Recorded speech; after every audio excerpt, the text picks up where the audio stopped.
This is awkward. You're expecting a bard, or at the very least a storyteller of merit. Instead, you get a thief. If it's any consolation, I am a damned good thief.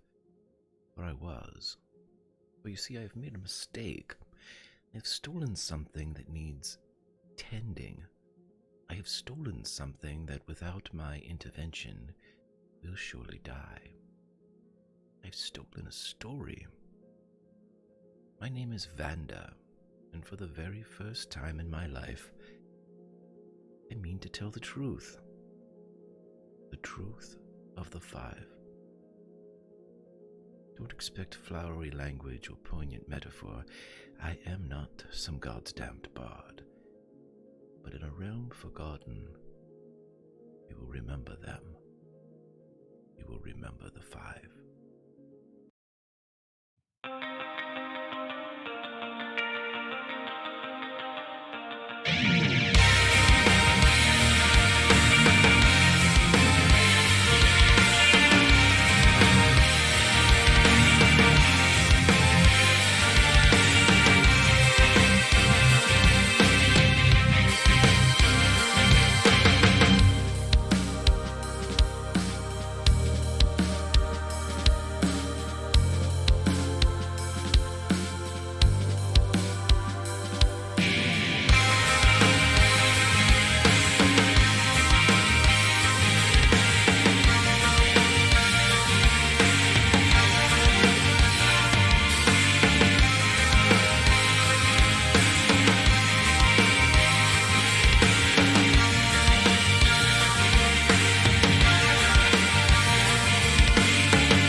Well, hello everybody, and welcome to another fun-filled Monday evening here on Tales from the Grim. We're going to do a little Realms Remembered, which is our D&D 5e long play, actual play podcast. And it's not a podcast. It is a...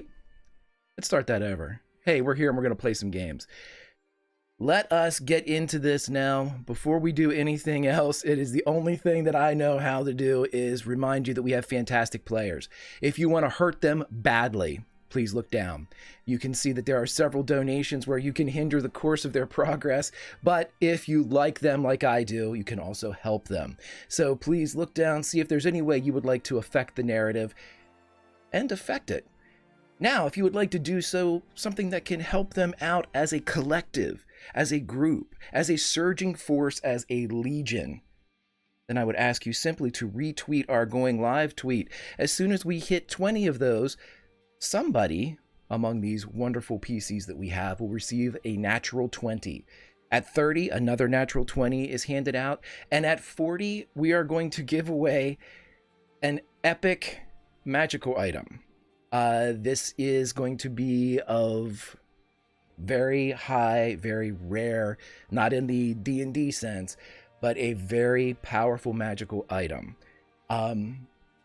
They may find it, they may not. They may be able to keep it, they may not. But find it they shall, should we reach 40 retweets. Also, we know why we're here. We're not doing a podcast, but we are actually playing.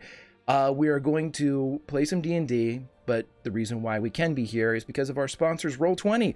Roll20, our virtual tabletop of choice. If you would like to create your own Realms Remembered, well, they have some things that are going to help you out. Your custom token effect markers, you've got dynamic lighting. You're going to see a little bit of that in play today as we delve into a specific scenario here on Realms Remembered. But create yourself, create your characters, sit down with your friends, both near and far, around a virtual tabletop. Ours is, of course, Roll20. Do so today. The link is in chat. But also, if you'd like to sit around a natural table, a wooden table, or any other material, then go to our other sponsors, Die Hard Dice, and type in coupon code The Grim. Get yourself some pretty heavy metal dice, roll them across your favorite tabletop, nick it up with legends and lore, and create some memories. But that was then, this is now. All you need to know is 4 adventurers and Prince Bowden have walked into a box canyon. They were warned that this place is evil, that this place has some type of compulsion associated with it. Yet in they walked. The mage that warned them, Evior, also sealed them in with a wall of force, making sure that the host, the soldiers that accompanied them, could not get to them, nor could anyone else, but nor could they get out. And as they walked in, true to Evior's words, several of the group became compelled to move towards a purple, bubbling rift. Now, Roberts was able to secure Bianca, but James failed to secure Yuknon as the large half-orc was able to force his way free of the priest's grasp. But while all of them were struggling or holding, the corporal, Herman, that had accompanied Prince Bowden, was not held back by his prince or anyone. He wandered into the rift and sank beneath the surface, much like one would take to tub and dip beneath the waves. Herman is gone. The ley lift, a ley line that goes into the sky, is evident, surrounded by spires that are glistening with some type of energy. The box canyon is just that, open to the sky above, sealed behind. My friends, Prince Bowden has just said, "Huh." And let's bring in our players to see what will they do. My friends, what would you like to do here in the box canyon? Does Bianca like snap out of it once I pull her back? Bianca, you are continuing to push forward. You are continuing to try and get to a spot that exists somewhere in or beyond the pool. Good thing I'm so weak. Great, I'm so happy. You have her locked up, though. James, Yeah. you had mentioned something at the end of the last session that you were going to try to command him to stop.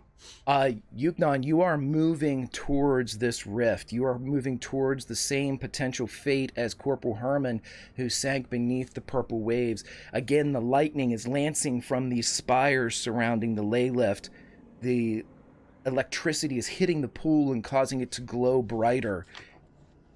Corporal Herman can't be seen, but as another lightning or a bolt of energy strikes the rift, the outline of the large Yuknon is illuminated. James, what do you do? Can I use command? Yeah. What's your DC? And because this is going to be contested, obviously. What's my DC, 14? Yeah. Yep. And what type of saving throw is that? Wisdom? Wisdom, yes, sir. Well, what do you command? Stop. Because it's a one-word action. So, stop. Yuknon, your right foot is lifted, ready to sit down, but it does not complete the journey as it is suspended over this ground. Again, the lightning strikes, and you see Yuknon standing on one leg before the pool. Am I still compelled to enter it? Am I like content? Like right now I have like 2 different compulsions, right? Yeah, it's a warring thing. Bianca and Yuknon, this isn't something where you can't speak. It's you have no desire to. The desire is to get into the pool. It's a very strong, but Yuknon, you are being forced into 2 conflicting statements, stop and go. And so I'm going to have you make a constitution saving throw for me here as 2 equal forces are pooling, one priestly, one purpley. Absolutely. Yeah, and I think you could see like in his face that like just slight tension, like his muscles are almost pulling his cheeks out. Sweat is probably beginning to pour down the side of his face. So with double natty 20s, even though I know you didn't take advantage, but with double natty 20s, we're going to say that not only do you break the pull, the tug of war that's being eclipsed with your consciousness and your soul, you're able to break free, Yuknon, as your foot slowly goes from that one-legged stance, and you feel the sole of your foot hit the dirt and grass again at the canyon floor. And again, without need for a perception check, Prince Bowden says, huh. I'd like Bianca, to slap him.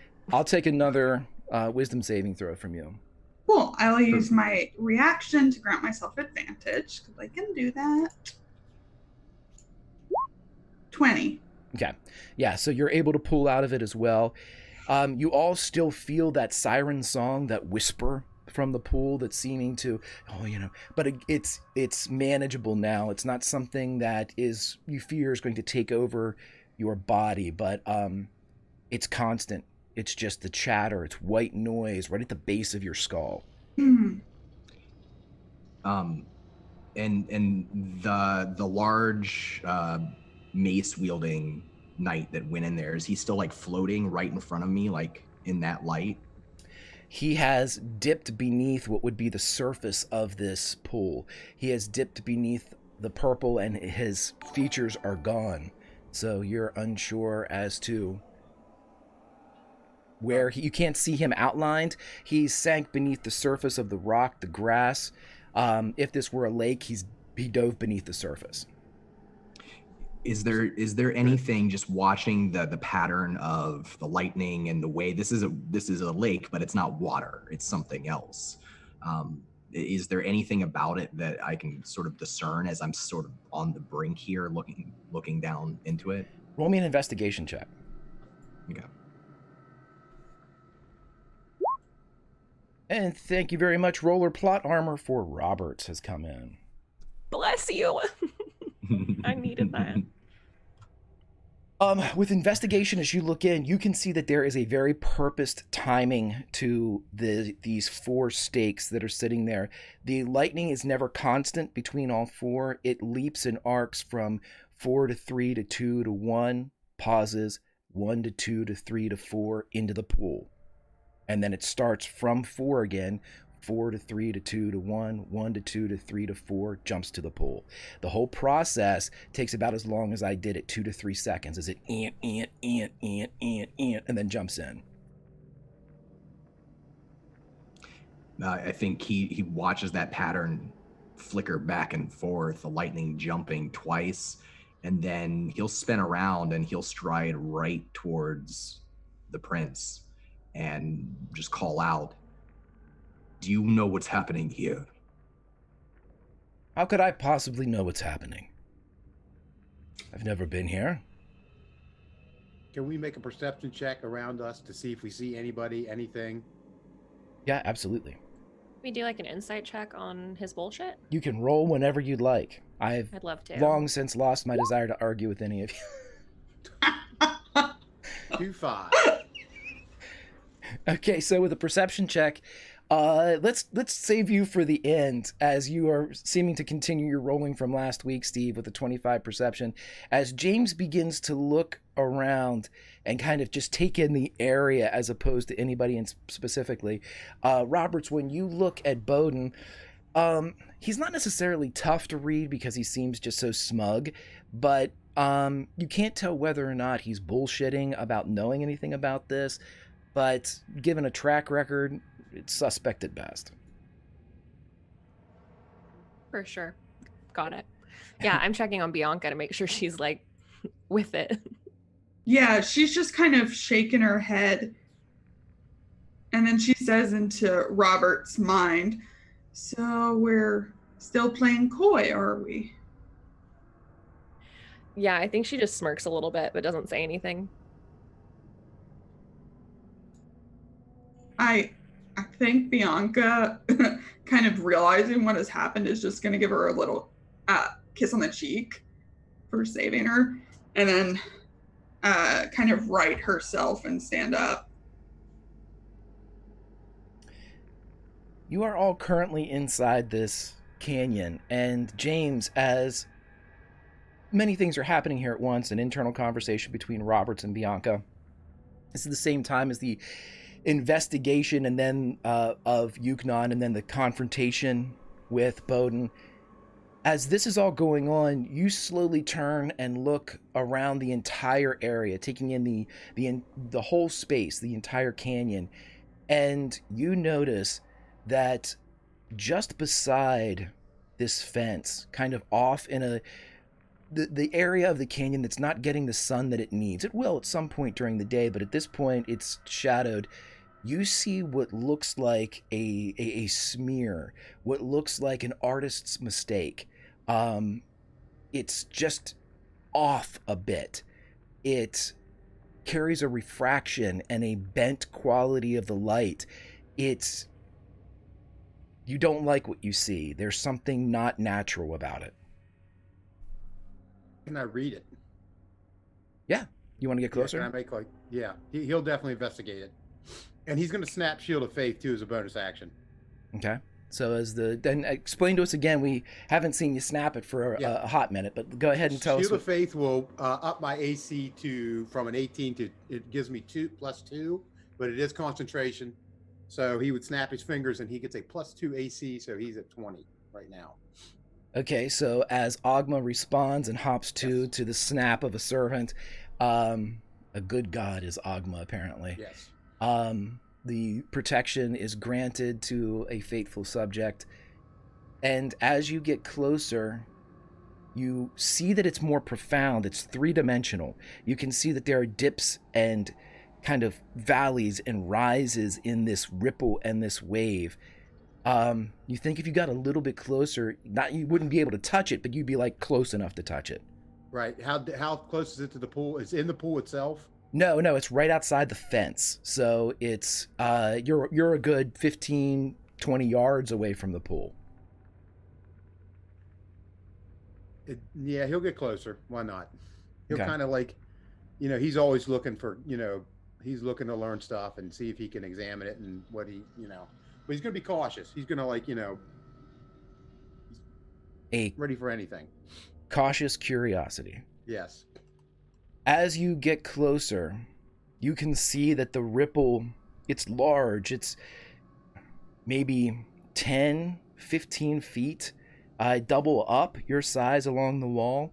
But again, it's three-dimensional, so you're not against the canyon wall. You're almost a good 10, 15 feet away from the canyon wall as it's moving. And just as you kind of go to investigate, it solidifies in front of you, and you see a large maw as two eyes open up, maybe 6 inches from your head. But let's go back about 20 minutes. As we go back about 20 minutes, it's time to do this, do that, and welcome in our guest. Hawk, welcome back into the Realms Remembered, my friend. Tuatha, you are running up a swath that has been cut or blasted into the forest. You are above it. You can see it below. You saw this Cormyrean host, and you were able to kind of go up and get around it. But tell us all, why in the hell are you here?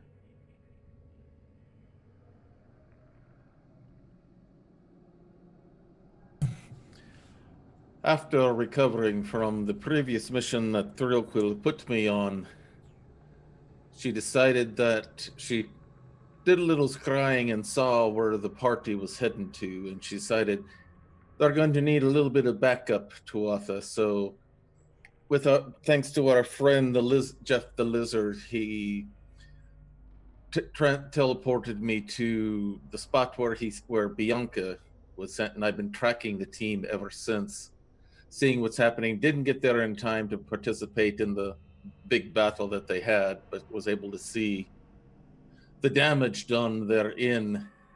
So I've been tracking behind, and I was barely able to sneak in before the ward was put up to prevent anyone from entering the box canyon. And as they've been doing their thing, I've slowly been able to climb up, and I'm on top of the canyon rim about 30 feet up, watching everything that's going. And now I see where James is gone, and I see the eyes that none of us have seen until now, and my bow is already out, notched, and ready to fire.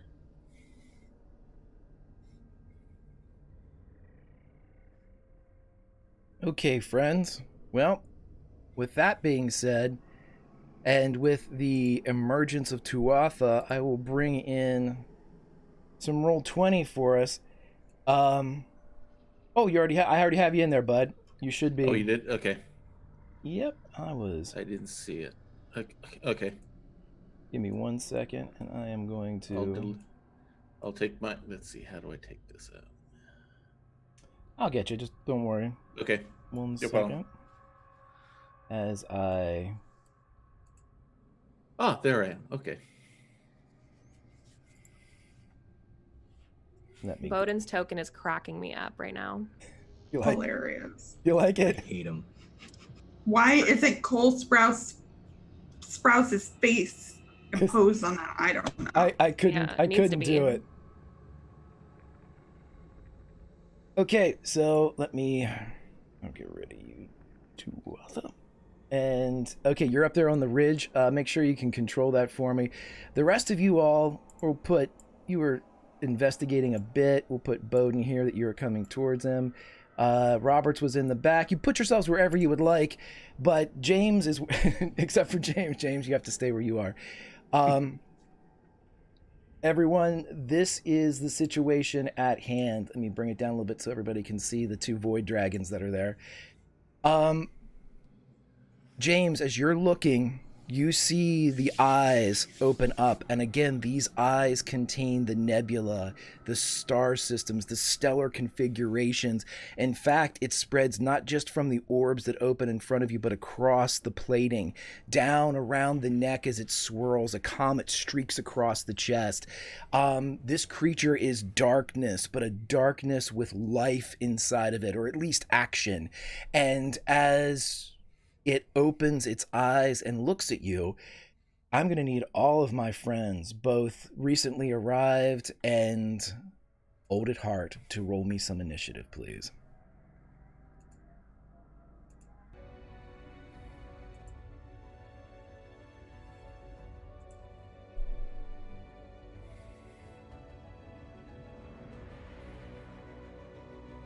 Let's see, why aren't you guys popping up on my...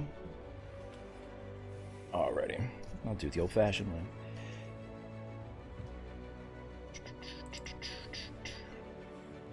That's good. Okay, initiative looks like a 21 for Roberts, a 14 for James. Hawk, you have a 10. Dawn, you're at a 16. That means you go right after. And then Bianca, you are at a 5, and then bringing up the rear. Awesome. Roberts, before you can do anything and make any type of action, this area that you are currently in, let me see if I can highlight it. I'll ping it out here. This area right between Roberts and Bianca, I need you both to make me a DC 15 Constitution saving throw, please. I use an advantage on that. Sure I'm thing. just gonna go for it. 22. Nice. I will use my inspiration. Do it. There you go. You just got enough to make it. Okay, each of you take 5 cold damage, and as you feel this chill cover your frame, you realize that there is no air. You can't breathe. You can't inhale. You can't even produce an exhalation. Everything is frozen, and for a moment you almost feel not weightless, but as if gravity doesn't have the same pull here. And as you cast glances about, perhaps at each other, perhaps at the situation at hand, it's as if this region has darkened. It's become a bit of a planetarium, a section of space here on the ground. Can we see out that, like, the edge of it? Yeah, Can we get out of it? It's not opaque. You can move. You can absolutely do something. And Roberts, it's your turn. So, I'm gonna get out of the space where I can't breathe anymore. okay, I'd like to breathe right now. show me where you'd like to go. Rushing towards So you said Bowden? it was like, sure, you know what? We'll say that. I'll go up towards Bo. Okay, as soon as you go Sure, that'll about be 5 fine. or 10 feet away from where you had been, you feel yourself Yeah. come out of it. Mm-hmm. And you can breathe. Yeah. Can I see what did that? Can I, like, try and infer what caused that? You can see that James is staring face to face with what looks like a dragon, and you can see Sure. that dragon has a friend. Great. Is the friend looking at me? The friend is looking all around. It seems to be choosing. Great. I think I don't know. Should I just attack it? Sure. Can I attack it? Can I just run towards it and attack it? Well, yeah, you can do whatever you'd like. I'll Yeah. do that. You have my blessing. This is such a bad idea. Okay, here I go. Great. I'm guessing that does not hit. It doesn't. And as your strike comes in, it glances off of this nebulous, scaly. It's solid. It doesn't pass through as it almost appears like it should, but you feel it kind of clink against it as the creature turns, and again that has that distortion effect as pieces of it kind of ripple and move despite its frame not having the same bit of motion. Anything else you would like to do, Roberts? I'll hit it again. Let's do that. 18? That'll do it. Yep. Okay, thank goodness. 4. Oh my god, my rolls are so bad right now. Okay. 4 slashing. Yeah. And you are able to hit it as this time, instead of glancing off, you can feel Purchase strike, but it's very difficult to see what type of wound you're actually enacting or providing this creature, as it has just that inherent dark quality to it. Anything else, Roberts? Nope, that's it for now. Okay, and you got double plot armor in, both from Pope and Bianca got plot armor from Pope, you got plot armor from Roller, and we just received, I think it's advantages. it's advantages for everybody. Yep. So Thank goodness. Thank you for that. make sure you refill your advantages, friends, as we... Yuknon, you see the situation. Right. Yeah, I think Yuknon is like still stepping, like pounding his feet towards Bowden. He's actually starting to reach out a hand as he's getting closer, as though he might grab him.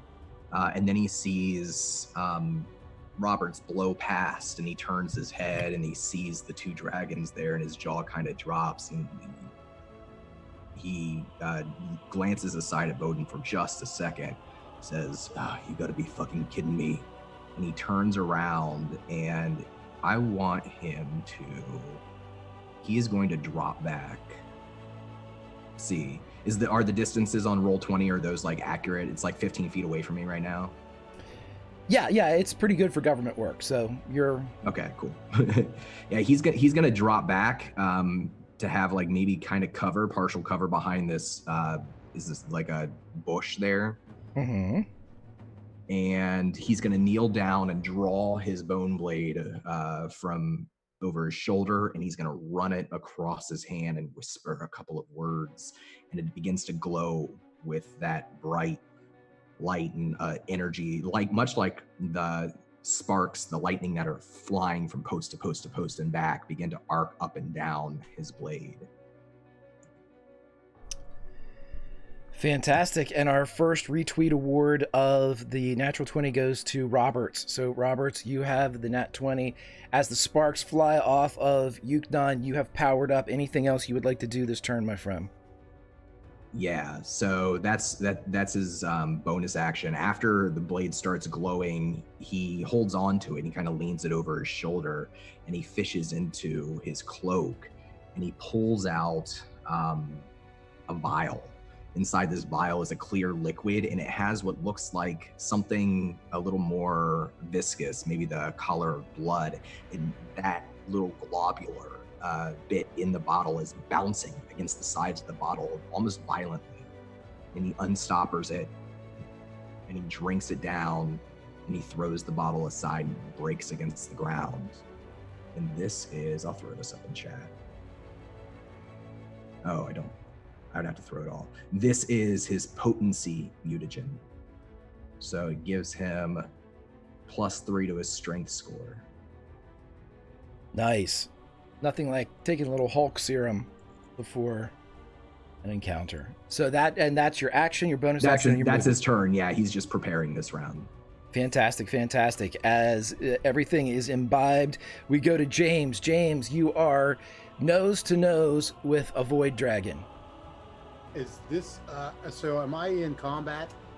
You are in melee with it. Yeah. He would get an opportunity on me if he didn't. Then, okay, he is going to.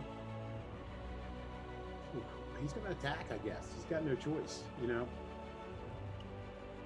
He will, and he's going to. You wouldn't do that. He is going to use. He's going to he's put his sword with his shield, and he's going to just strike on it. And he will use a bonus attack as well with his war domain. Let me get back into my character sheet.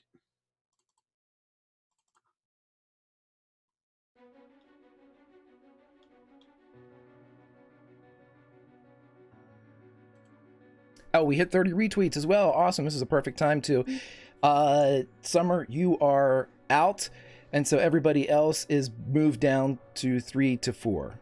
If that makes sense. Sure it does, Greg. They get it. And it's 3 again. Hawk, you have a natural 20, my friend, that has just come your way. does 13 hit? If not, I'm going to use inspiration. 13 does not hit, my friend. Okay, I'm going to use that D8 of inspiration.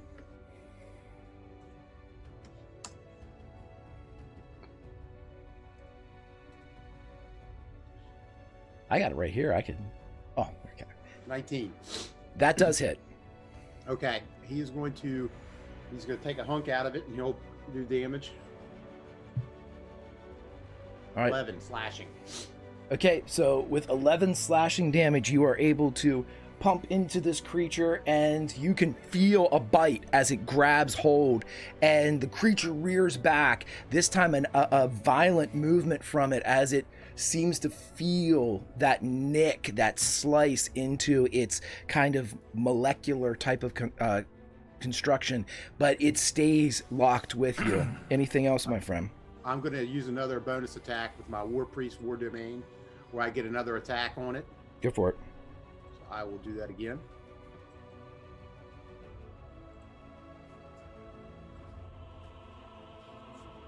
Does 15 hit?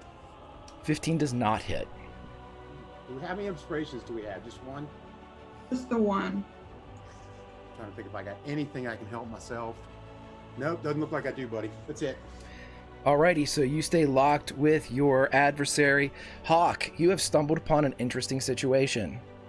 As you look down, you can see several people that you know, a half-orc that you don't, Prince Bowden that doesn't ring any bells with you, but you notice Bianca, you notice Roberts, you notice James, and they are facing what it looks like 2 dragons. What would you like to do, buddy? All right. Tuatha is already notched, takes a breath, waits between the heartbeats, and fires at the one in front of the dragon in front of James using sharpshooter. Go for it. Let's see here.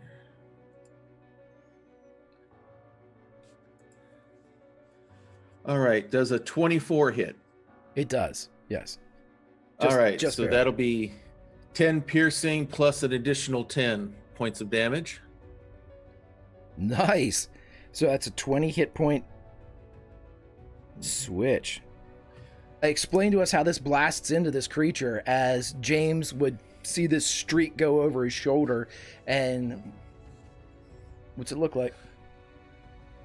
Tuatha releases the arrow, and suddenly James hears this swoosh, right by his right ear as the arrow goes and hits the dragon right between the eyes. The dragon reacts and reels back. Tuatha, what else you got? With my second shot, Tuatha does the same thing, and he's going to shoot for the other dragon. Gotcha. May as well share the fun between both of them. Does a 16 hit with sharpshooter? It does, yep. Oh, whoa, All right, no, so I'm that'll sorry. be- It does not. It does not hit. Okay, then I miss. Okay. So this one just barely skips past the one in front of Roberts.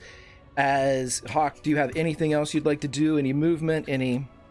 Movement-wise, I think I'm going to maybe move a little bit further this way to give myself a little bit clearer shot at the dragon in front of Roberts. Right, absolutely. And so you are able to... Oh, and you know what? This is our first time doing this, and I should have allowed this to happen. Roll it again. You are elevated and have advantage on your shots. Oh, okay. You have the high ground. All right, so that's all right. So let's try this once again, just for fun. All right, let's hit the right button here. Okay, well, no harm, no foul, No. but as long No. as you're up there, you do have advantage on your shots against enemies Okay. as per our homebrew All right. rules here. Bianca, you are inside when you start your turn, so I need you to make me another Constitution saving throw, please. Okay. I will use another Advantage. Gotcha, That gotcha. thing. Whoops, that's Dex. Sorry, hold on. 17.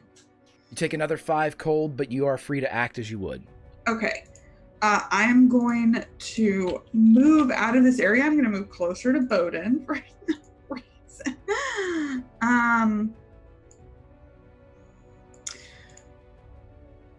And as she's moving just to get out of the chill, her eyes go wide because she's never seen any kind of dragon. She didn't get out of the city, so her eyes are just really wide watching this. And then confused why we're attacking them. I mean, I get it. But this may be a complete waste of a turn. I want to try seeing if they're intelligent. I want to talk to them in their brains and let them respond. sure. And I speak Draconic. What do you say? Hi. It's my go-to. Hi. Sorry. I'm Bianca. Do you have names? Are you set on fighting? Because I could make them stop if we're like trespassing in Draconic. So however that sounds. You don't, because this is you're speaking in your mind, correct? This is telepathic. Okay, so you don't get anything that sounds like speech back to you, but you get a feeling, you get a sense of what is going on here. And the sense is this: almost as if the one that you're communicating with is talking to the one beside it or to another entity. It says, "Look, the insects can speak." Cool, great, good. Okay, that was my bonus action. Okay, then. What I think we're going to try then is to get them the hell away.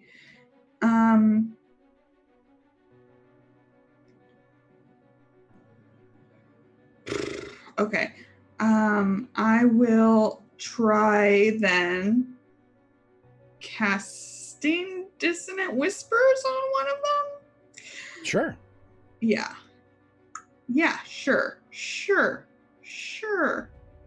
Is that Sure. That's a wisdom saving throw, right? Yeah. Fail. It's a fail. Okay, so takes 3d6 psychic damage and must immediately use its reaction to move away from me. Okay. Which one, left or right? Did you one on The Roberts? one on Roberts. Okay, so what it'll do is its reaction is spent as it pulls All back. psychic damage. How was it 12? Did you say? Uh-huh. 12 psychic damage is leveled on it, and it also moves back to what would be the electrical field. But Roberts, you're no longer engaged with it, and its reaction is spent if we're talking mechanically. So what I whisper is like, yeah, I can talk. Again, in Draconic, that's what it hears, is it runs away. It does. Anything else, Bianca? No. Okay. I am going to need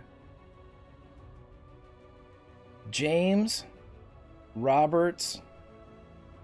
Yeah, James and Roberts, I need you to make dexterity saving throws for me, please. I'll use my inspiration. Okay. 14? Stick with the 16. Okay, so as the two of you are still relatively face to face, Roberts, you're a few beats back from this creature. James, you're still right up in this thing's maw. You each experience the same type of presentation. The mouth opens and a starburst, a Nova-esque blast, comes out and hits you both. I would like you, with the save, each of you are going to take 12 radiant damage as it kind of superimposes, just like we saw Yuknon's silhouette against the void up ahead. We see as these two blast out with these weapons. You each take 12 radiant damage as it burns into you. It would have been 24, half to 12.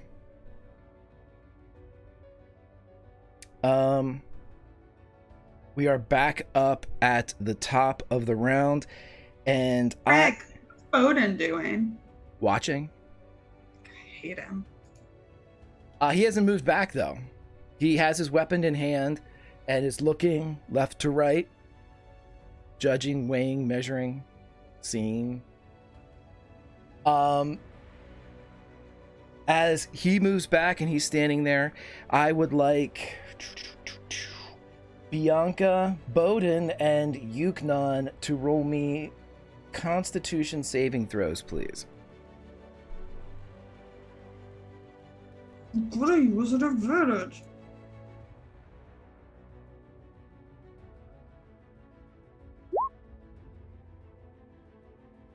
I'm going to use an advantage as well. Okay.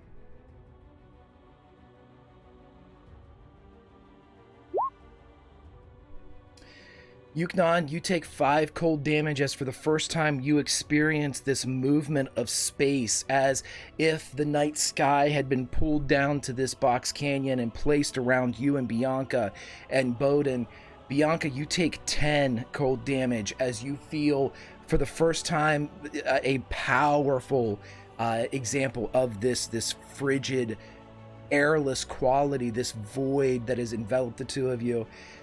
Bowden stands there, and both of you roll perception checks for me. Disadvantage for Bianca because you just got hit with something a little bit powerful.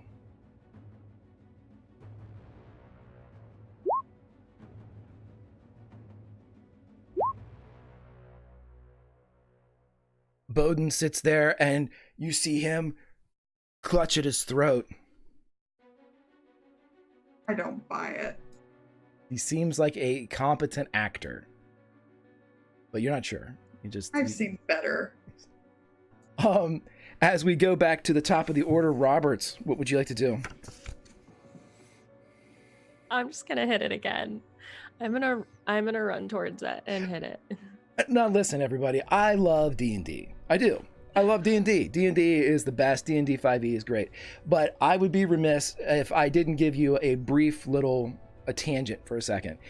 If you are a fighter in D&D and you think to yourself, boy, I wish there was more than attack with my sword, my bow, my whatever. Obviously the subclasses that have come out recently are very good to kind of help with that. But especially people that played 2e, it just became Battle Master, if you want to stick with D&D. Love that bad boy.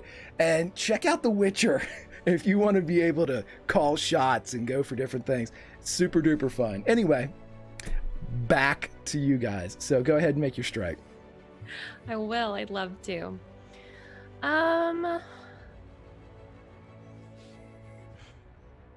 I'm gonna use my other inspiration that you gave me because you stole something else from me. I didn't steal anything. Apologies. 5. 16. Misses. Great. Damn it, I should have done something, but I didn't do it. So I'm just done. What did The you? end. What, No, I should have given I should have used my fighting spirit so I could have advantage on that. Can I use it? To roll again? no, but it's there for you next. It's there for you Advantage. next time. It's there for you next time. Yeah, it's there for me the next 3 times unless I'm dead. Right, right. this next time. It'll be there. I have full confidence that it'll be there. No problems. Roberts, if you're done, Yuknon, what have you got? You are powered up, hulked up.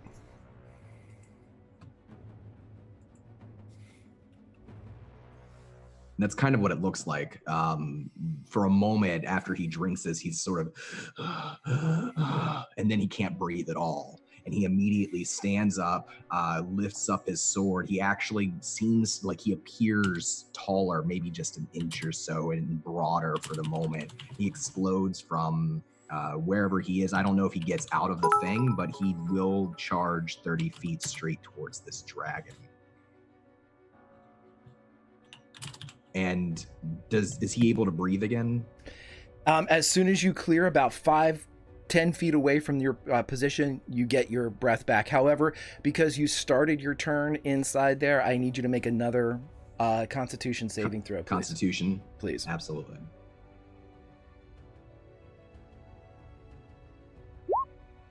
You take 5 more cold damage, but you're able to get clear. Ooh. And plot armor has come in for everybody. Oh, that's good. I needed that.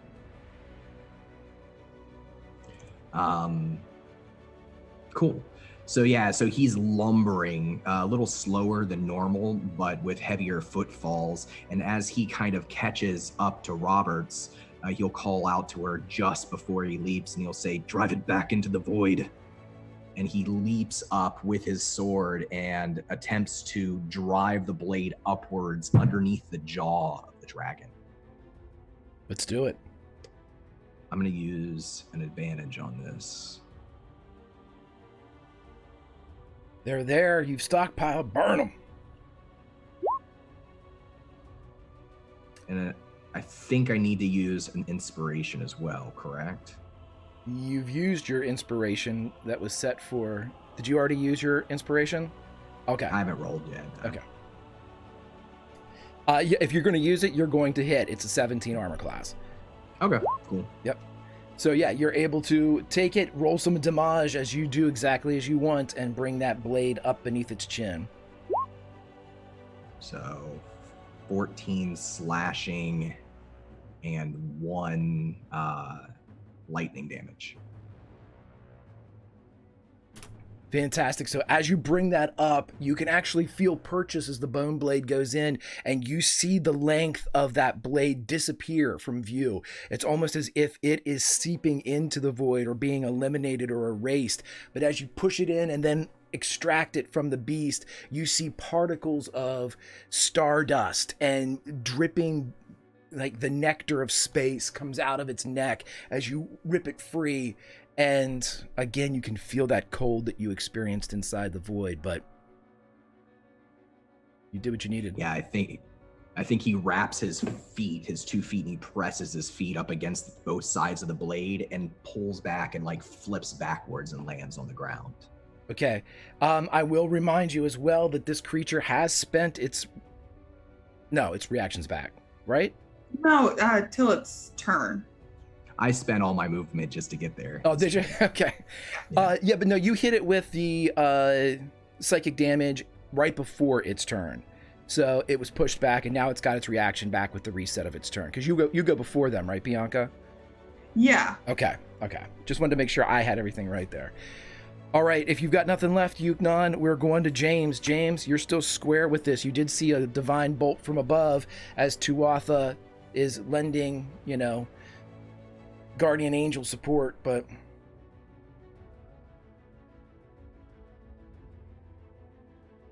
My bad. The dex save does not get me out of combat with this thing, correct? Correct. You're still locked. Okay. Well, I'm going to use first thing I'm going to do is I'm going to use a bonus action, and I'm going to cast Sanctuary on this thing. I'll pop it up here. Has to make a wisdom, right? And then Yep, it cannot attack me if it does. It has to pick a new target. I'm assuming if it was a 14 DC, it's going to save on that. So yeah, it succeeds. He is going to he's going to attack it. Let's do it. Looking for a 17 here.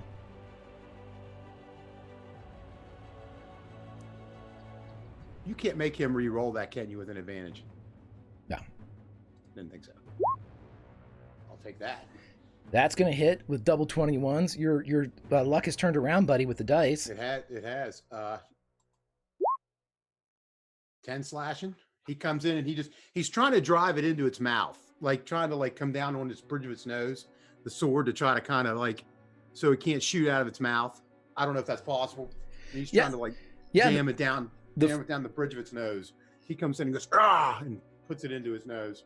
Well, the flavor's actually absolutely there, as just as you bring it down along the snout and your shield's up, you can feel it much like a wild beast as its teeth clatter against the exterior of your shield. And just with this proximity, it's a weird combination of that still residual brilliant light that you experienced and this kind of creeping cold that seems to be just part and parcel to this creature. But you're up against it. You're literally butting against it as you're coming in with your shield, but you are holding your own with it. Anything else, James? I've already used the bonus action, so I cannot attack again. So that will be he's gonna. Is there any way I can kind of like, since I'm butting up against it, like kind of move to the side so if it does shoot out again, I have some sort of maybe advantage or something, like anything I can do that kind of like would rise, even jump on its back of its nose, like up on top of its, like in front of its eyeballs. I don't know how big it is. Right, you've used your actions, but you could maneuver around it without breaking out of melee if you wanted to kind of. If it wants to shoot you, it can, but if you want to try to make sure it doesn't get the rest of your friends as well, then you could. That'll work. Yeah, he doesn't want to. That'll work for me. So what do you want to do? You want to go like over here? Oh, let me get out of my thing. Yeah, we'll do that. Then that'll give Tuatha clear shots on it too, I guess. I'm not in the way. So, cool. Not that he needs it. Speaking of Tuatha, Hawk, you see that the enemy is engaged. What would you do? All right, like before, lines up the sharpshooter. I'll go after the one that I hit before that James is in battle with.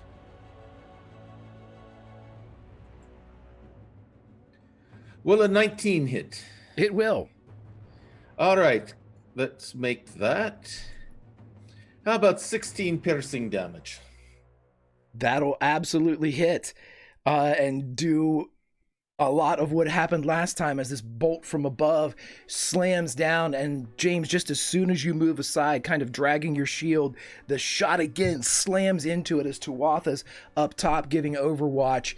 As Tuatha, you see it again strike, and this time when it strikes, you can see it almost like a dog that's been hard to heal, as the back of it bows a bit with the shot as you take it just between its wings, and you see it kind of crunch a bit, but it's still up. All right, I'll adjust my aim and go after the one that Roberts and Yuknon are going after. Okay. Will a 25 hit? Right, that's not a natural because you're using sharpshooter, right? So that's what takes it away. Okay. Yeah. Yep, absolutely. 25 hits. Roll your damage, my friend. All right, so that'll be 17 piercing damage. Okay, again, you blast into this creature. Yuknon Roberts, you would see this Overwatch shot as it comes and streaks down from 30 feet above. As Tuatha, you're just standing and blistering shots down upon these two things, almost like fish in a barrel. What would you like to do? Anything else? Let's see. Nothing else at this point.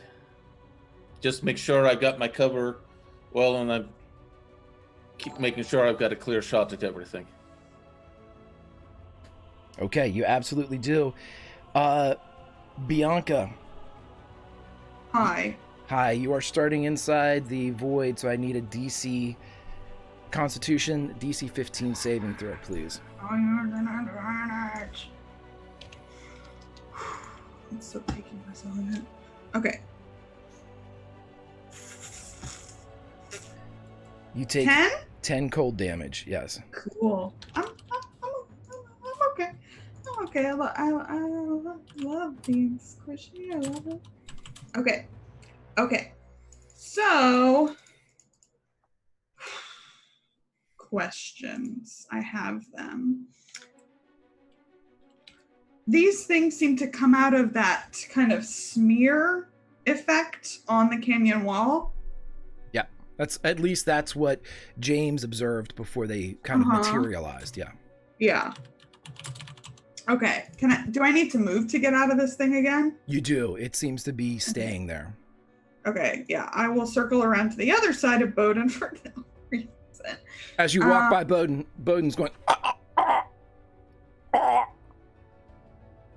I'm gonna clap him on the back.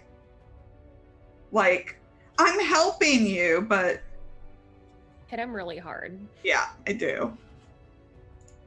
Like, I'm helping him not choke. And I'm so comforted. It's my number one skill. And I'm going to yell over to Yuknon. Yuknon, you always been this buff? And you can have What? inspiration. Yes. What? You sure?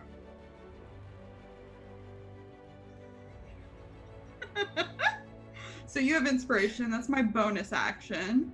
For my action, I was wondering, by the way, if Yuknon was going to be the only half-orc in history to say no. No. For my action, I think I would like to do nothing. I guess I'll vicious mockery, I guess. God, Yeah, do it. love for insults. Viciously has just mock. dissipated. I'm gonna just start yelling out, worm! That's what I do. You're like covered in frost. Yeah. Worm! I'm sparkling. That's the thing, Greg, though. I'm sparkling. I'm Right.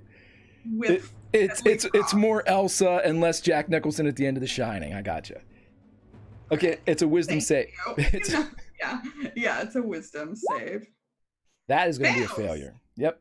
Okay, it takes 2 points of psychic damage, and it has disadvantage on its next attack, right? That's vicious. That sounds like a vicious. Stop doing that. Yeah. Yay. Mhm. That's awesome. Ha ha. Great. Oh, Awesome. Did my thing. Awesome. 40 retweets. A. One on the left, Yeah, one on the left. one on the right. Just checking. All right, so the one has disadvantage. I am going to actually spend the one of the advantages that Staffin gave to make Mhm. this attack a regular attack, Okay. as it is going to bite down on. Oh, let's go Robert. Yeah, let's make it decide. 1 Yuknon, 2 Robert.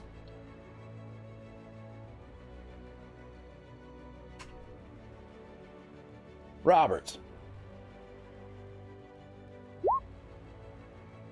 8's not going to hit you, is it? No, Okay. absolutely not.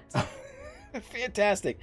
And then James, this one is on you. I'm going to spend the other advantage to make this at advantage as it bites. Big miss. It is big miss for Big Nell. So that is the end of this moment, but I would like for Yuknon and Roberts to roll me a DC 15 Constitution saving throw, please. I'll use an advantage. Oh my god. 5 cold for Yuknon, 10 cold for Roberts. You up? Okay. Okay. As we go back to the top of the round, Roberts, how you looking? How you feeling? Let's check in. Feel bad. Feel real bad. Real bad. Feel real bad right now. Yeah, I've got 13 hit points. But I'm about to have more. Because I'm going to activate now that I can my fighting spirit. And Roberts this whole time has been fighting with a single one of these swords that they gave, the silver tipped long swords. And she switches it over to her main hand, and then with her other pulls out a rapier that she took. So she's going two-handed now. I get advantage on all weapon attack rolls, and I get temporary hit points for this shit. So here we go. First up, hit with the silver longsword. What does a 14 hit? It does not, I'm sorry. Great. Looking Okay, for that's 17. fine. That's okay. And here goes my rapier. Yeah. It does hit. Yay, thank God. At least something hits. 8 piercing damage. Okay. With 8 piercing damage, you're able to fence and foil your way into the defenses of this dragon as it's continuing to move, but both you and Yuknon are being sprayed with this dust. There is this kind of a heavy, it's a thick, almost an ash consistency that seems to be spurting every time that you do a wound to this thing. You've seen volcanic ash before as it's settled after an eruption, something that coats and is thick, or something that you would find whenever somebody is cleaning a cold hearth. You know, as it is kind of shoveled and extracted, it has that powdery quality to it. It's everywhere. So everything that the two of you are wearing that might be, the headband of Yuknon has become almost a white, just elements of pink to it. It's as if you've been dipped in a grayish powder, but you are damaging this thing, and it's spouting and spraying in geysers as it moves back and forth. Anything else? Not right now. Actually, you know what? I am gonna do something.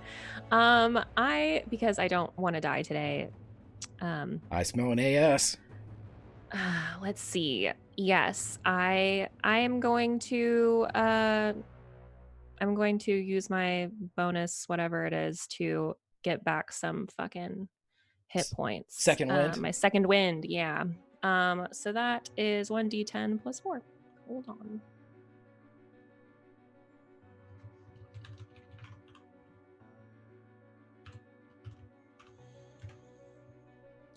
You've got to be shitting me. I love it. So good. Couldn't love it anymore. It was meant to be. The maniacal. I love it. I can't. Yes. 1 hit point. I couldn't have imagined it going any better. Right. Well, there's the only way up is up.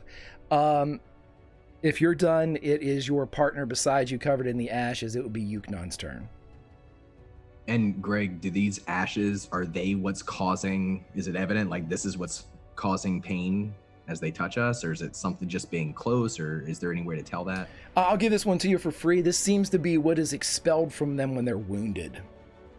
Okay.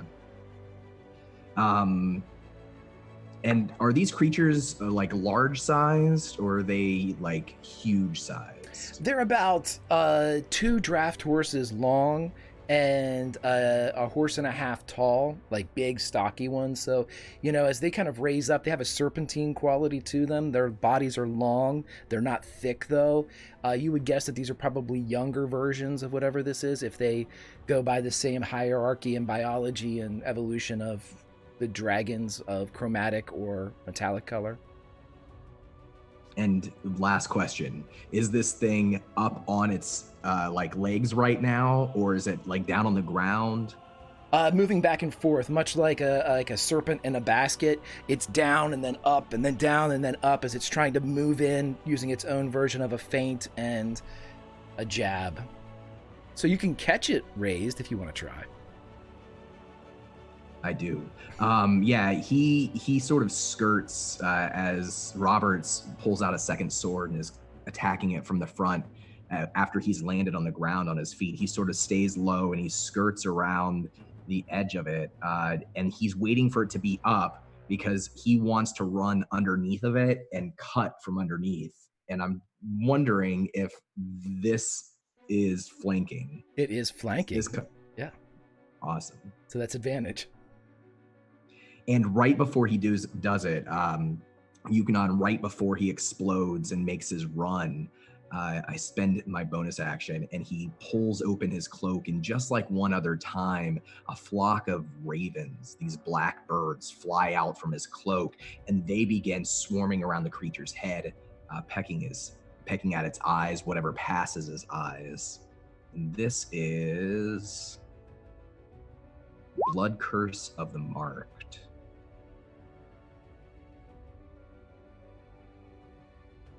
There's my attack. 25. Oh yeah.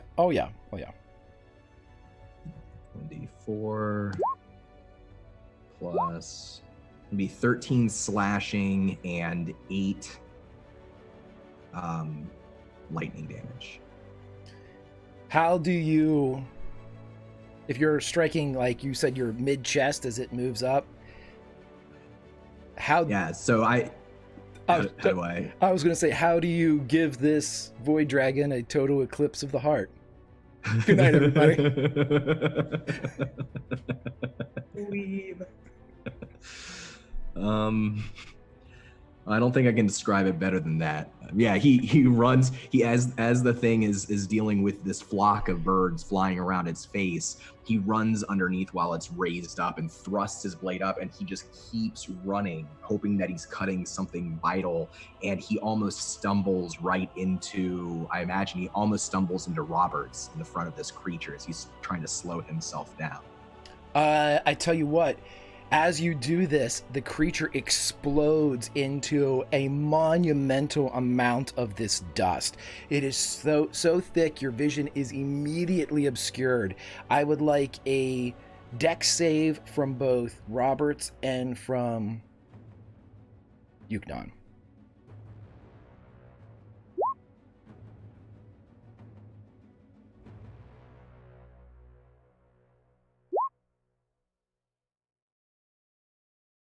Okay, you each take 12 cold damage as this erupts and the void explodes as it cascades out. Does somebody have inspiration?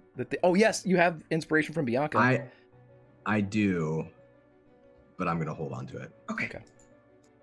So as the heart is eclipsed, and as this goes through, since you both also failed that dex save, I am going to say that you do indeed, as you're driving with your sword, crash into Roberts, and for a second the two of you're kind of semi on top of Roberts as this ash is settling everywhere, but you are together. You're kind of like face to face, much like you were underwater way back when.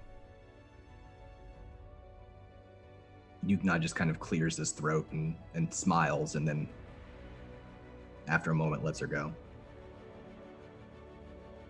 Yeah, she smiles back and then looks over towards James and the other dragon.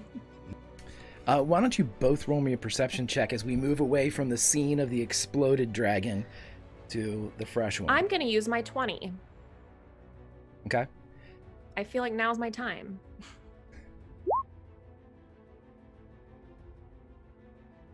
As you look up, you pierce the veil somehow. Your eyes, the eyes of a sailor, the eyes of someone that has scanned the horizon and found that speck of land or enemy or anything that directs in that vast wasteland known as the Sea of Swords. But as you kind of scan your own horizon here, you see through the settling ash, and for a moment it clears enough for you to see back to where Bowden stands. a little behind Bianca, as for a moment he is looking at Bianca and then he turns and looks in your direction with the explosion, and you see his eyes go jet black, but they flash and are lined with a silver, and that's what draws your attention, that flash almost of like metal and sun. James.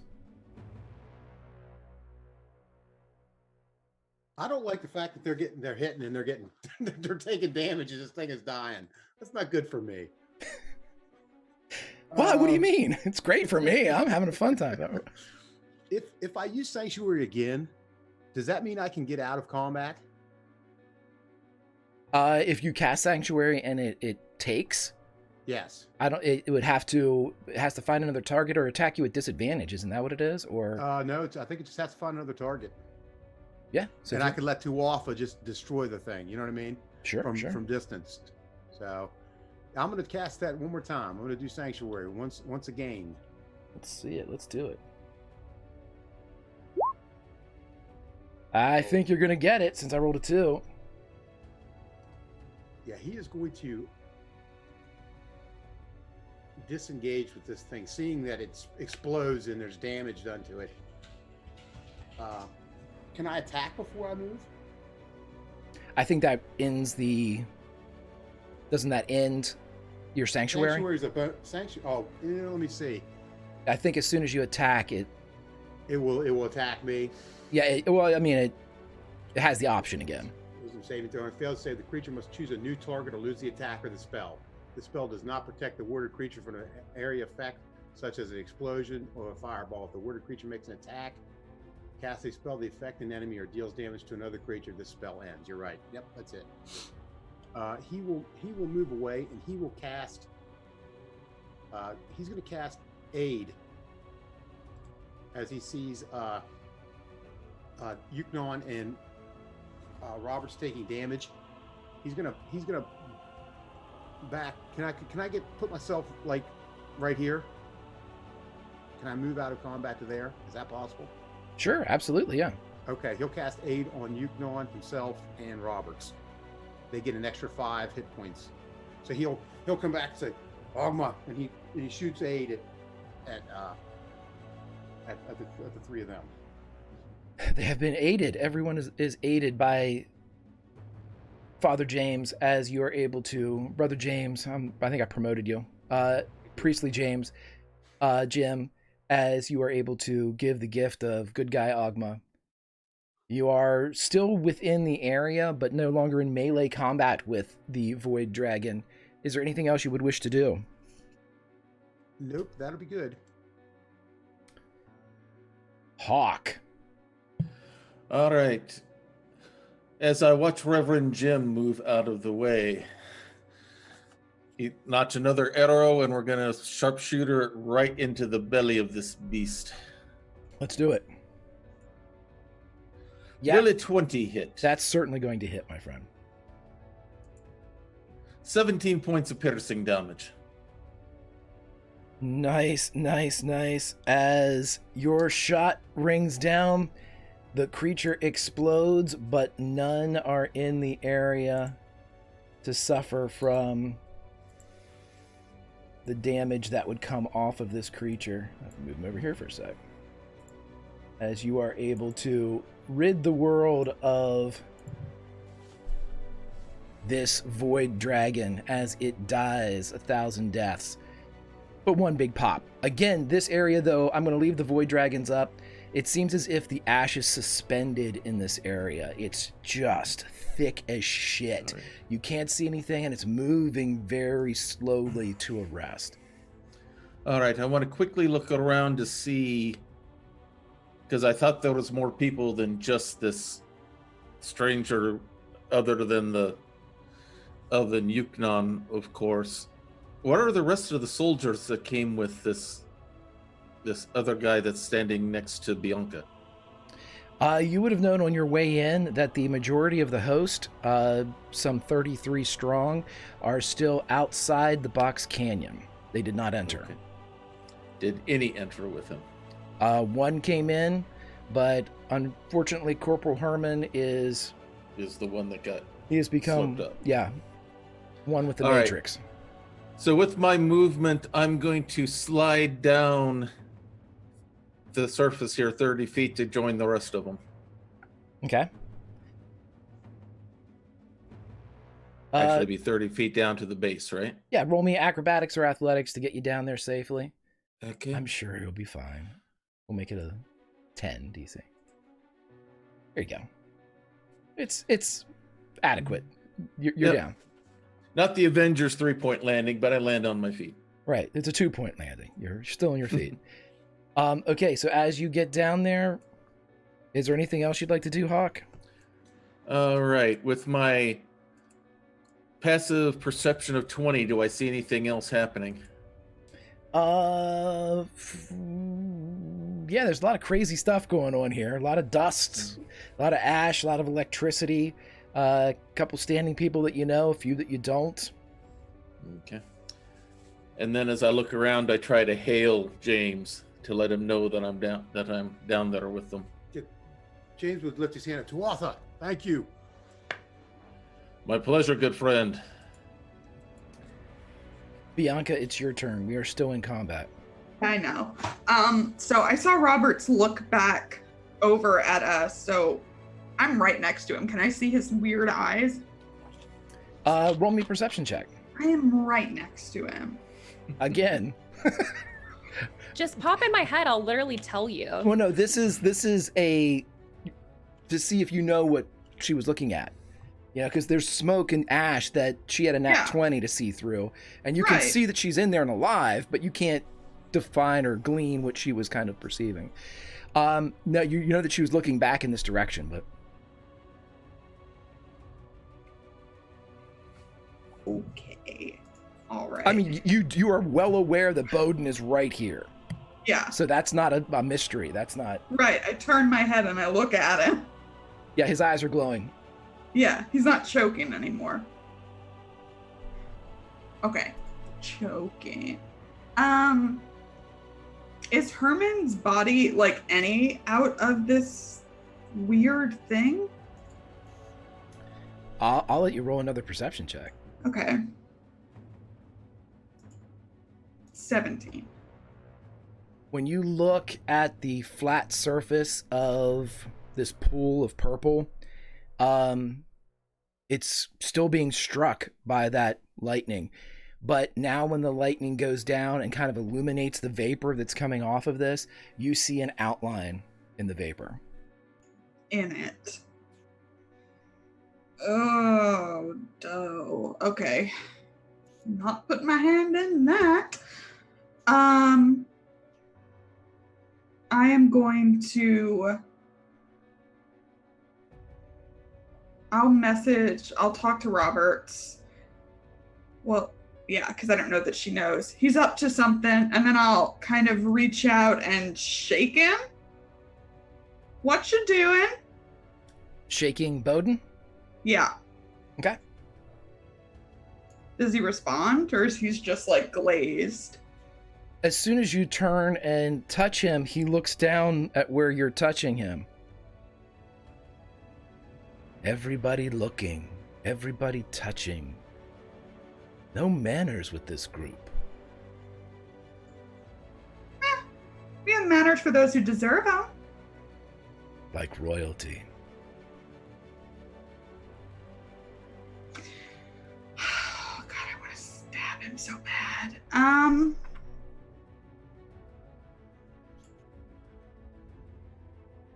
What are you doing, sir? Watching.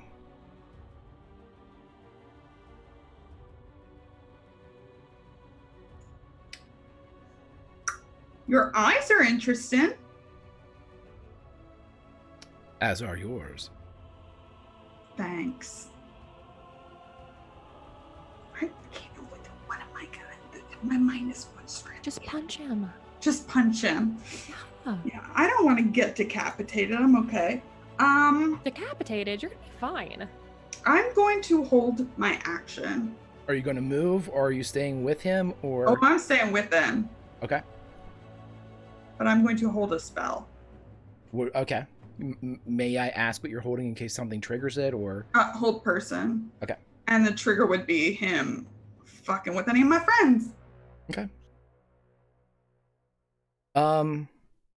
With the held action, Roberts and Yuknon, I'd like you to make a Constitution saving throw for me, please. Sure. Sure. That's my lucky number tonight. Mm-hmm. Just like mine was anything but 6 yesterday. Right. What's the DC 15. It's a D6 of inspiration from Bianca. Yeah, it's That I on my have? volleyball. I like those odds. I'm gonna use it. There it is. Yes! Yuknon, you take 5 cold damage as Roberts, you take 10 cold damage.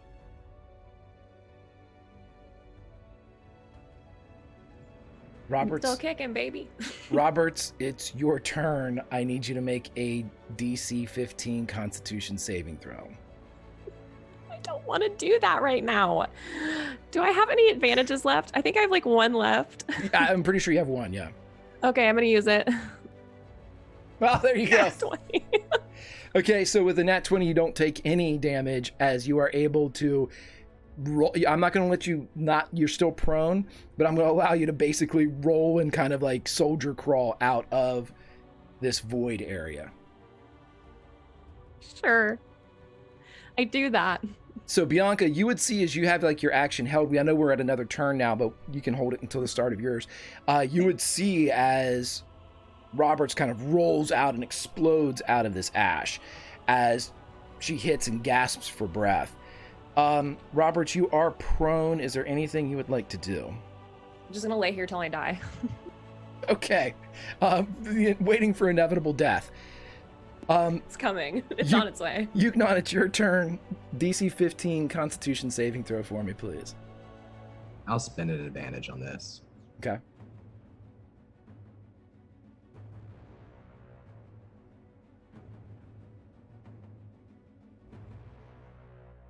You take 5 cold damage. You're still prone, but you have your full action movement or action bonus and half movement.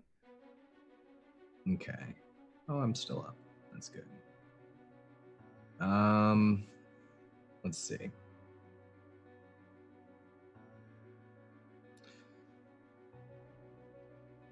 So if I am out, if I stand up and move out of this little cloud of ash and I'm waving it away from my face, I've still got my sword like just kind of hung over my shoulder. Do I see that Bowden's eyes are glowing currently? Yeah. I stride right towards him, blade in hand. And as I do, a moment before I get in front of him, I just call out, "You let your knight die. You're no royalty." And then I slide my head around my blade and spin and attack. As you attack, he just stands there and says, "He's not dead." That's disconcerting, but I'm not going to let him know I think that. All right. And I have flanking on this. You gonna do right? it? Let's do it. Do I have to give him flanking? Can I rescind? You don't have to, no. No. I'll take it normal. No, you can do it. You do it. You do it, Don. You do it. Okay. I will. It's I rolled a fine. 23. Oh yeah, I'm have so 23 hits. helpful. Absolutely, yeah. I'm so helpful all the time. All right, so it'll be 14 slashing damage and no, it doesn't matter. 1 lightning damage. Okay. And he's not holding back, like his eyes are glowing. What he's warned his friends about has come to pass. And in his mind, Bowden's here alone. He's locked in here with them. So he's just gonna go ahead and lay him out. That's his thought. Wrong. You're locked in there with Bowden. Sorry. Too much Watchmen. There's never too much. Okay, so as you attack, you feel the strike hit and purchase. You can see the royal tabard across his plate mail kind of strikes and sparks for a second. As he looks down, there's a bit of shock. Again, it's poor acting. What? What else do you want to do? Nothing. I think that's all I can do at the moment. Okay. Bianca's eyes are like saucer wide. James. Who? Jim. Jim. Reverend Jim. Jimmy boy. That'll cost you a couple HP right there. What are you gonna do, James? Throw James, that owl in the river. James sees him attack. You know, I guess now he sees the Bowden has turned, like we believed he would be. Bowden has not attacked. What are you? That's what James would scream out as he gets ready to. A prince. You're better. He is going to drop Shield of Faith, and he is going to cast Prayer on. Let's just pop that in now. Let me get back into my. I've been looking at the battle sheet here. On he's going to give it to Bianca, Yuknon, and himself. Throw that up here as soon as I'll find it. I don't know why I don't have it in there, but you know, prayers +4 on saving throws and attacks. Bless. Bless. Oh, bless. That's what it is. Why am I calling it prayer? There we go. Not my. Thank bad. you. There you go. I appreciate you. Yep. And that's going to be I'm going to use it at a level 2, Geej, if that's possible. Sure. And I don't know quite what level 2 does. You can target an extra person. Oh, okay, we'll give it to. We're going to give it to Tuatha. So wait a minute. Who has it? Yuknon, Bianca, Myself, and not Roberts. Not Roberts. No. Okay. Alrighty, James, you're done.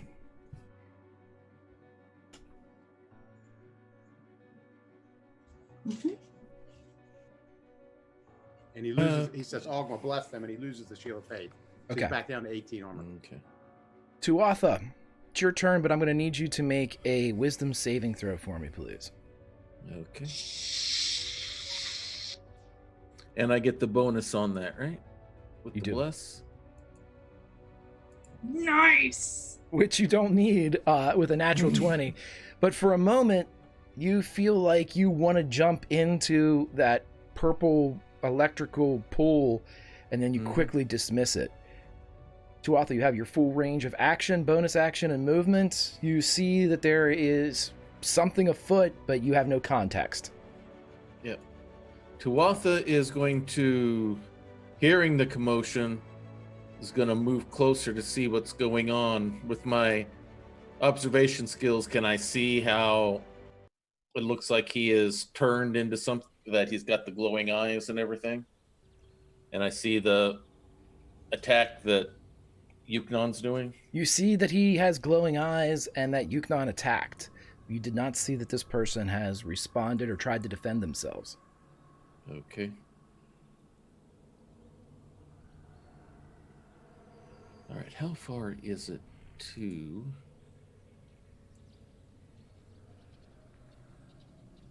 one of these things? All right, Tuatha's going to do something a little bit crazy here. I'm going to use my 20 that I earned from this everything, and I'm going to aim an arrow at this first post here. Okay. And I want to use, just to make sure I destroy the thing, I want to use bursting arrow on it. Okay. Are you going to time this I'll give you I this one want- for free, but you can see that there's electricity jumping Yeah. from 4, 3, 2, 1, 1, 2. Are you waiting for the one that you're shooting to be electrified when you do this, or are you waiting for it not to be electrified? Because you're using a 20, you can Yeah. choose. I want it to be when it's electrified. Okay. So just roll the damage then. Absolutely, yeah. Roll that damage for me. Okay, so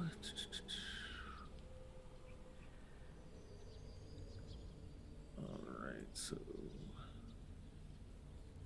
let me just go ahead and get this up there so I can. Okay, 5 piercing from there plus 2d6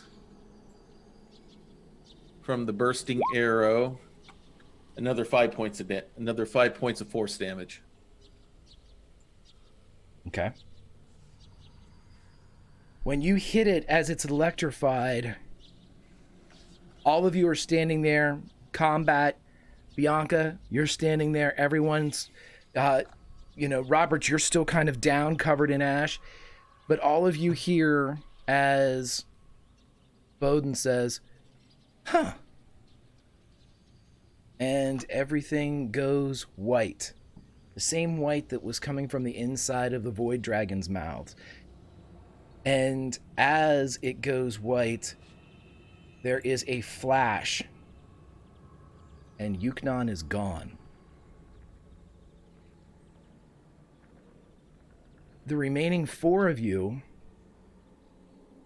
are standing in a photo negative of the canyon. You can see, without the aid of a bowl, without the aid of magic, without the aid of ruby rings, a laid lift, a line that goes into the canyon and then rises to the stars. It is a night sky. It is beautiful. And this blue azure blast and coil shoots among those distant spots of light. Bowden is gone as well. There's no sign of the pool, but those 4 spires are there. And there's not energy jumping from them, but there are pictures between them. Between 1 and 2, between 2 and 3, and between 3 and 4. 3 separate panels of life, almost a picture that an artist drew, a rendering of a life slightly altered. And when you look into each of these areas, you can see a shimmer and a wave, and a city is inside each frame. And as each of you look, you can see Ironbender Oron walking up towards the city and entering its gates. And a moment later, you see a knight and his squire charging towards the same gate, riding and entering into the city. And then a moment later, almost as if peeking back and looking, you see Bowden. He shrugs his shoulders and walks off towards the distant city. Do we recognize the cities? Are they all the same city or different ones? They all look... Roll me a perception check. Can I'll all use of us an roll it? advantage. I'm doing it too. Can we I'm all going roll to take it? a look as well. 22. Oh my god. Great. Should use an Oh. advantage. 21, better than my passive. Okay. So Roberts and then Tuatha. Again, Hawk, you don't have a whole lot of context for what's going on here, so you can see a city. And perhaps with an absent eye, a sailor's eye, a marksman's eye, the 2 of you that can see this, the city itself looks the same. It is the same city. There's no doubt about that. The same geometry, the same skyline. Everything seems the same. But as you look and kind of take into consideration different aspects of the surrounding area, you can see that if there is such thing as environmental differences that can be seen in a painting, you see it. You can see that in one instance, one of the trees near the city is bare. In another, the leaves are filled with color, indicating an autumnal season. You can see that there's a passage of time in each of these. One seems to be winter. One seems to be either spring or summer. You can't identify it. and the other seems to be autumn, but the thing you can identify is the tree. You've seen this tree before.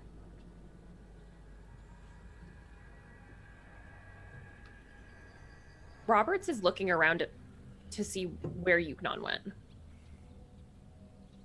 Like, is there no sight of him literally at all? This area is scrubbed clean. There's no ash here. There's no pool of purple. There's no dirt or grass. It's as if this place was carved out of gray chalk. It looks like the canyon that you were in before. Same size, same height to the walls, but it's a midnight sky above, and everything else is just... This stage hasn't been set. Is Herman still here? No sign. What the hell do we do? Now, did we see when we saw the knight and the squire and everyone else walking? Were they in the same image, or were they in different ones? They each appear in each image. You see Ironbender in all three panels. You see the knight and his squire in all three panels, and you see Bowden in all three panels. And does it go? What's the order that Robert saw in terms of season? Unsure about that first one. It's either spring summer in number 1, the autumnal one in number 2, and the winter in number 3. What season is it now? It's fall-ish. Yeah. I don't know what we do. Why did we come through and Yuknon didn't? Did we see the tree? So everybody saw I'd the point it tree in out. these pictures. It's Birch Eye, isn't it? It is. Mhm. Yeah. Does the bend have a gate? It's not the Maybe he bend. is the- Yeah. Maybe he is Yeah. the gate. Do we follow after? What do we do? It seems to be the way everyone got out of here. Then we follow after and we can get Ironbender at least to help us.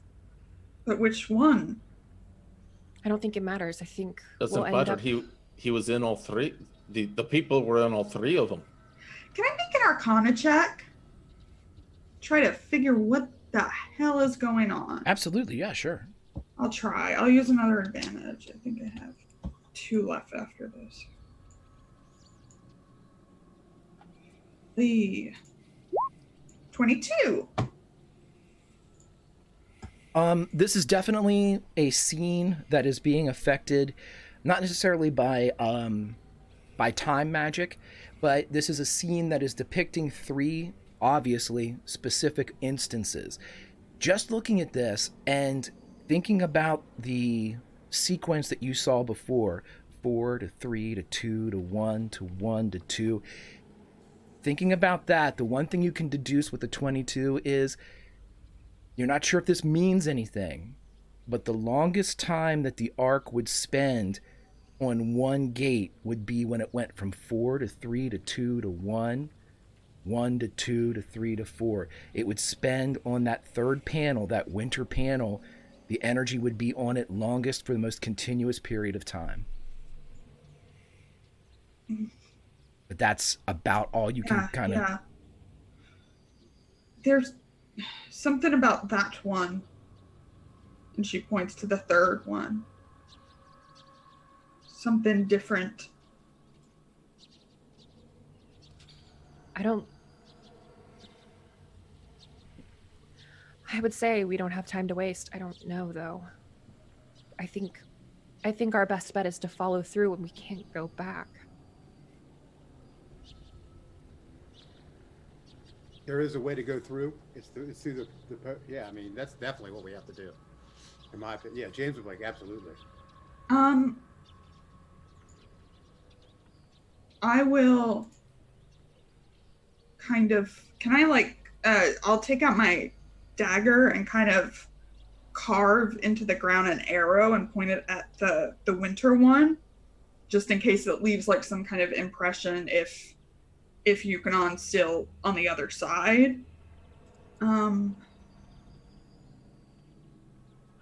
Yeah, it definitely holds a mark. Yeah, yeah. So you can carve and leave something that is absolutely noticeable. I go up to the third one and I put my arm through. It enters the scene, but you don't, like, if you kind of look around, you don't see your arm beyond the plane of these two posts. Does it feel cold? A little. I'll go if you go. Yeah, she holds out her hand to you. I take it. Jim? Yeah, James will go through, definitely. Yeah. I give him my other hand. Yeah, he takes it. Yeah, walk through. He's worried about the cold one because it's going to be the one where they're most powerful, that's for sure. Tuatha, you follow? I don't know what you want to do. Bye. I follow as well. So as the four enter in, let's go back to the one. Yuknon, you come to, and you are in a field of yellow flowers. They are blowing through the air, catching and riding the wave currents. And there's that path that you saw so many years ago, the path that the woman that would become Princess Margaret ran up as a girl. And you see not her along this path, but Prince Bowden. He has his armor on. He's looking at you. His eyes are glowing.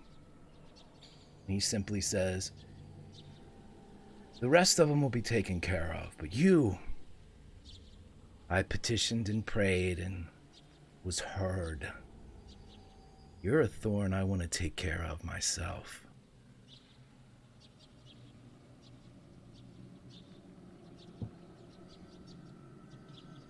Yuknon stands up and he stretches his shoulders. He closes his eyes. He listens for sounds of life from the town that in his memory is nearby. The sort of music of the people going about their lives. Does he hear it? As you stretch your ears, you're hearing, it's not that song of the dance that you hear, the one that captivated, changed your life. But you hear something, and it's not a song, it's not instrument, but it could be, it should be. But it's just a voice. And the voice carries along the same wind that's taking these yellow petals and carrying them through the air around you. The voice spins around and then brushes up against your ear. You can feel the breath talking to you. You can feel it whispered hot against your ear. And it says, "I am with you, my champion. You are healed, and there is a new sword in your scabbard." But that's where we're going to end this session of the Realms Remembered.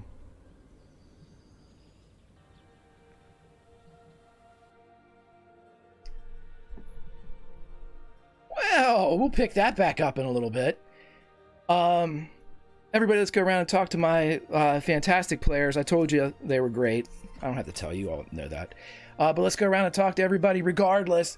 Let's start with Lauren. Lauren, my friend, how are you doing? Hi, fine, you know. Great, sure, yeah, good. I'm Lauren. I'm that salty ginger over on Twitter. I'm part of the team here at Tales from the Grim and have salty sweet games with my best friend Kiana. And you can find me in an hour playing some Deadlands here, which is really, really fun. The end.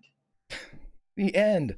No, it should be like Flash Gordon, the end. The end? Question mark? More to come. What? What is that? It's from the 80s. Okay, we'll jump over our guest and let's go straight to Summer. Summer, my friend, death wish, perhaps, but not fulfilled. How are you doing? I know. I was like, this is going to be the day I finally die. but it seems like next week will be the day I finally die. We'll see. Fingers crossed. I'm Summer. You can find me on Twitter at just a summer job. That is where I tweet about everything that I've got going on. In an hour, I will be over on Dylan's channel on Narcissus here on Twitch. I am forcing him to play Year Walk, which, if you have not played this game, is a spooky little point and click game, and I'm gonna be living for it because he hates spooky things. But I got to pick the game, so. But yeah, just follow me on Twitter. I'll be playing Alas for the Awful Sea tomorrow night on Off the Table. It's off_the table, and other games throughout the week. But I'll be back next week for more of this. Can't wait. So much fun. Fantastic, my friend. And let's go over to Steve. Steve, how are you, buddy? And where can we find you? Hey, buddy. You can find me here. I had a blast tonight. That was great. A great fight. Great having Hawk here. Thanks to all the donations. Thanks to our sponsors. I'll see you here in a little bit, I guess, with Road to Desperation. We're closing in on it. So saddle up there, cowpokes. Now, I'll see you next week. I can't wait. So I'm a little nervous, though. This is going to be, this may be bad for us next week. By the way, if you haven't checked out Road to Desperation, you need to check it out for many, many reasons. But perhaps chief of which, and I think Lauren might agree with me on this one, is you have to go and show up for beloved Western fixture. Beloved Western fixture. Listen, there's Wyatt Earp, there's Bat Masterson, and then there's Elijah Hunt DuPont. Beloved Western fixture. Right. Fantastic. That's coming up in an hour, everybody. Let's jump up to Don. Don, how are you doing, my friend, and where can we find you? Oh, I'm doing great. I'm really glad that I got healed. That was, but I feel like it's not going to be that easy. I'm sure it's not going to be that easy. I really enjoyed it. I enjoyed using some maps and, getting to fight some dragons. I feel like my life isn't complete in a game of Dungeons and Dragons until at least one has been slain. And now we have at least one or two slain. So we're off to a good start. I can't wait. I'm currently in the midst of like a lot of writing. So I've not been streaming as much. But towards the end of the month, I'll start to be coming back into things. And I'm really looking forward to that. Next week on Tuesday, the 11th, I'm launching my Dark Sun campaign. It's Rise of the Veiled Alliance. It's going to be super cool, like a mix of like classic Dark Sun, so super pulp fantasy adventure in a desert, and then a little bit of like Game of Thrones sprinkled in, some new mechanics I've been working on for a while. I'm excited to share that. And I'm looking forward to, I think I'm not here next week, but hopefully the week after, if I get my writing done, I will be back, and I'm ready to fight in a field of yellow flowers. It's just a perfect picture, and I really, really enjoyed this session. So yeah, that's it. Thanks, guys. And thanks, Hawk, too. Thank you very much. Awesome, buddy. Awesome, everybody. Links in chat to Veiled Alliance Twitter and to the Twitch page. So make sure you go and link up, sign up, everybody. And also, I didn't mention when it came through, up with Lauren. I'll put Lauren in here again, too. If you haven't followed her and Kiana over on Salty Sweet Games, please do so. Their Witcher was out on Sunday. It was a blast, and I believe it's on YouTube. Yes, we have it on YouTube. It's on YouTube. I divined it. I know it. Awesome. Great. Let's go over to Hawk. Hawk, my friend, you showed up and redeemed yourself with yes, those definitely redeemed myself over the last appearance there. Got to face my first dragon ever, and got to slay one of them too. Can't get much better than that. So I'm Kentucky Hawkeye, KY Hawkeye, here on all social media except for Facebook, and here on Twitch as well. Tuesday nights I have my weekly Lego stream. Currently we're doing the free play on the Lego Marvel Superheroes 2. Free play means if you come watch, you can enter a raffle and it for free, and if you win, we create a superhero based on your design, and we use it and we play that character in the next show. Thursday nights is my weekly Skyrim serial. Currently we're in the middle of the Dark Thalmor. Remember, the Aldemir Dominion is now a highly advancing member of the Dark Brotherhood. And then Saturday nights is Grappler's Keep, where a number of DMs, GMs, and RPG players across the Twitch plane compete in the ring we affectionately call the Dice Tray. And coming this Saturday, we'll be premiering 2 new wrestlers, including one member of the cast here tonight. Fantastic. For a while, Don, I don't know if you know this, we were tag team champions. Did you know that? Right? Until Scrat and I beat you in the Winter Wonderland pay-per-view. Now it's Scrat and I, the team of bar none. Right. The team of bar none. It was Lord Soth and then just Greg. Is that right? Yeah. Was it? You two are the tag team partners, the Black Roses, and you held the tag teammate. You held that title for a while, and then Scrat and I just beat y'all. So yeah, utter horse shit. I demand a rematch. Oh, it'll probably happen, probably with the next pay-per-view. So otherwise, Cancer Cleric by day, RPG fanboy by night. You can catch me everywhere. If I'm not playing, I'll be lurking somewhere. Fantastic, my friend. Great to see you. Great to play with you. As we kind of move back through everything, I will let you know that my name is Greg, Grimjack21502 on the Twitter, part of the Tales from the Grim team here on the Twitch. A lot of fun things that are coming up. I will say that next week we are going to begin this session with, well, I'll let you know. Next week's episode is called First Blood, and it is Billy alone trying to save Cal. So as Ulfzik is riding, however he gets there, with his boom shrooms through the woods to save beloved Cal Finnegan, we'll see how he does, and maybe a couple other tricks we'll see next week. But that is then. This is now. We have coming up this week on Wednesdays, our W Wednesday, Watchmen arrives at 6 p.m. Many members of this cast are in Watchmen. It's a lot of fun. And then followed by our Witcher campaign at 8, The Family of Wraiths. And Billy's in that. We have a bunch of fun in that one as well. Please join us. And then starting on this Friday at 1 p.m. Eastern, we have our Call of Cthulhu 7th edition homage to BioShock Rapture Below, as a bunch of fun people from around the community are going to dive deep beneath the waves and be driven fucking crazy. And that's going to be fun. So, but I wanted to say this before we actually left and went somewhere else. When you walk through the door, you're all level 5.